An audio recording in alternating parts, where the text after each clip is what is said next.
မင်္ဂလာပါရှင် 44 channel ကနေကြိုဆိုပါတယ်ဒီနေ့ပြောပြပေးချင်တာကမြန်မာမုတ်လုံနီးတွေကတစ်ခုဖြစ်တဲ့ကစွန်းဦးဂျုံကျိုပြုလုပ်နီးလေးပါရှင်ပြုလုပ်နီးလေးကစနာအရင်ကတင်ပေးခဲ့ဘူးတဲ့ကစွန်းဦးတာကူကျိုပြုလုပ်နီးလေးနဲ့ပုံစံအတူတူပဲမို့လို့ပြုလုပ်ရတာလည်းလွယ်ကူပါတယ်ရှင်ထုံးစံအတိုင်းစနာကပြုလုပ်နီးလေးမပြောပြခင်ပါဝင်ပစ္စည်းလေးတွေကိုအရင်ဆုံးပြောပြပေးချင်ပါတယ်ရှင်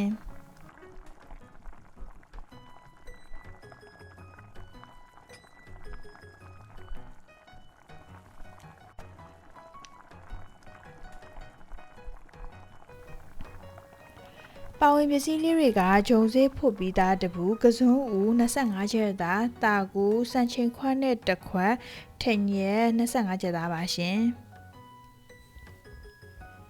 အရင်ဆုံးထင်းရက်တွေကိုအေးကြိုးပါမယ်ရှင်အရသာလေးလေးပင်ပင်လေးဖြစ်နေအောင်စားလက်ဖေးစွန်းနဲ့ဇွန်းတစ်ဝက်ကိုထည့်ပါမယ်ရှင်ထင်းရက်တွေလည်းအကုန်အေးပြောလာပြီဆိုရင်အမိုက်သေးတွေမပါအောင်စကားနဲ့စစ်လိုက်ပါမယ်ရှင်ပြီးရင်စူပွက်နေအောင်ပြန်ပြီးတော့တည်ထားလိုက်ပါမယ်ရှင်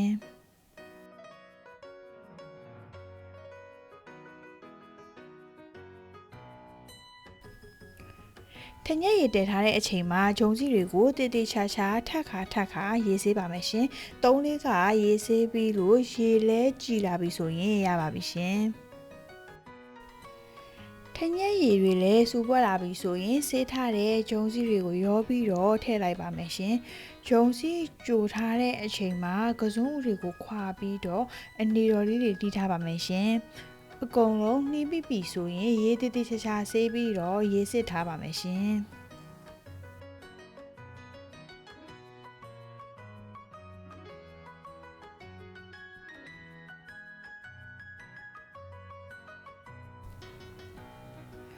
ဂျုံကြိုထားတာကအစိတ်လေးတွေပျောက်ခံနေပြီဆိုရင်ကစွန်းဥတွေကိုရောပြီးတော့ထည့်လိုက်ပါမယ်ရှင်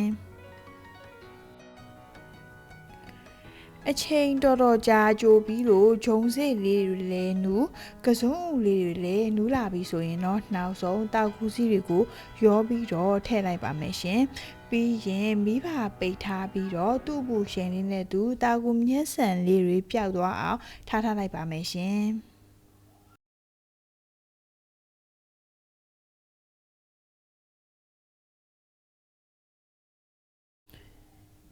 ကဲအခုဆိုရင်တာကူမျက်စံလေးတွေပျောက်ပြီးတော့ကစွန်းဦးဂျုံကြိုကိုရပါပြီရှင်အုံတို့လေးထည့်ပြီးတော့စားရင်စိတ်လေးနဲ့စားလို့ကောင်းတယ်လို့တကယ်လို့အချိုကြိုက်တယ်ဆိုရင်အုံးဆန်လေးတွေပါဖြူးပြီးတော့စားလို့ရပါတယ်ရှင်မြန်ဆန်နဲ့ပြုတ်လို့ရတာလည်းလွယ်ကူတာမဟုတ်လို့စားကျင်တဲ့အချိန်လှုပ်ရှားလို့ရအောင် like and share တွေလုပ်ပေးထားပါအောင်ရှင်